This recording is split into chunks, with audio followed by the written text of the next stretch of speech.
Students, as you have read the chapter A Bad Dream, we were left with the exercises of this chapter. I have uploaded some of the questions and the two questions of B part and this part of C section will be uploaded today, and this one we have to do it. Section C. The words given below describe either Mr. Hill or Mrs. Hill. Read them carefully. Now group them appropriately in the table given below. Also find the lines from the text to support each description. So here some of the words are given here, and I will give the meanings to you. You can find them by yourself also. So here is a table.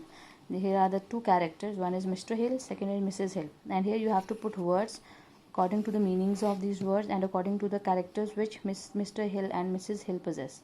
And then you have to find the lines from the play which shows that yes, they deserve those characters to be them. First is rude. You all know what do you mean by rude. Rude is a person who talks roughly to somebody else. And arrogant is a person who, like rude, who talks rudely, who behaves very roughly in front of everybody. And considerate is a person who think of others' feeling, who think of others' emotions. That is considerate. And accommodating is also the person who is always ready to help others.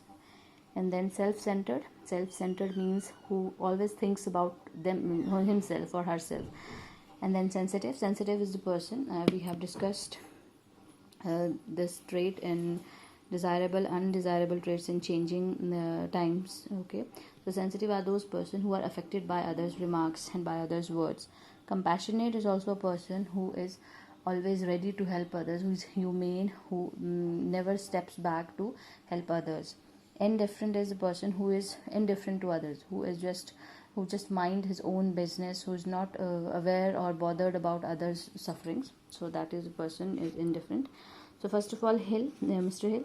So according to the character which is given in this drama, so Mr. Hill is rude, he is arrogant, he is self-centered, and he is indifferent.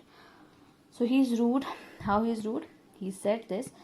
This coffee has a terrible taste. He talks very rudely, to the coffee which is provided to him by their own maid. So he just remarked very roughly. This remark is very roughly said to his maid.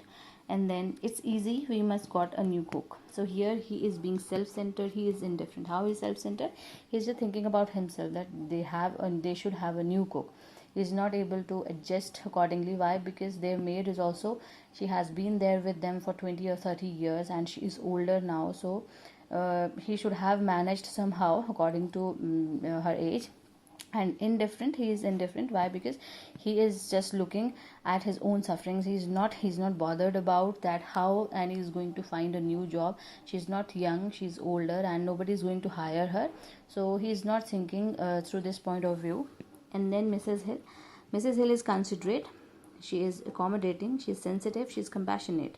She is considerate, she is considerate and compassionate. How? Because she is always ready, or she is always ready to help others, or she is always to understand the emotions and feelings of the others. So here, how will she find a new job? So how, in this remark, she is being very considerate, she is being very sensitive. Why? Because she is thinking here about Annie. She is not thinking about themselves, that maybe sometimes Annie would make some distaste food, tasteless foods, but it doesn't mean that she has to throw her out. She is thinking about Annie, that how she is going to find a job. She is very older, nobody is going to hire her. And then I'll cook the dinner myself. Here she is considerate, she is accommodating. Why? Because she knows that Annie has grown older, she is not young now, and she cannot do all the work perfectly. So it happens sometimes that she can't cook food so tasty every time. So she said that she can cook by herself sometimes. And then she is sensitive. Why? Because she is very much affected by the words said by the words of Mr. Hill. He said that he wants to replace Annie anyhow. So she said, you have changed, you don't care about people. She remarked it when Mr. Hill said that he wanted to replace Annie very immediately, and it's better that Mrs. Hill tell her that she has to find a new job for her. So when he remarked like this to Annie, then she was very much affected by the words. She said that, that you had changed and you just think of yourself. So according to these characters and according to the plays, I have wrote down the characters of Mr. Hill and Mrs. Hill. That will be uploaded to you. Write them in your notebook, text copy. Write them very clean, and you can make a table if you want it. It will help you to remember the traits of Mr. Hill and Mrs. Hill. You do not have to go back to the whole chapter. If you read those traits, you will automatically revive those all lines of the plays or other things.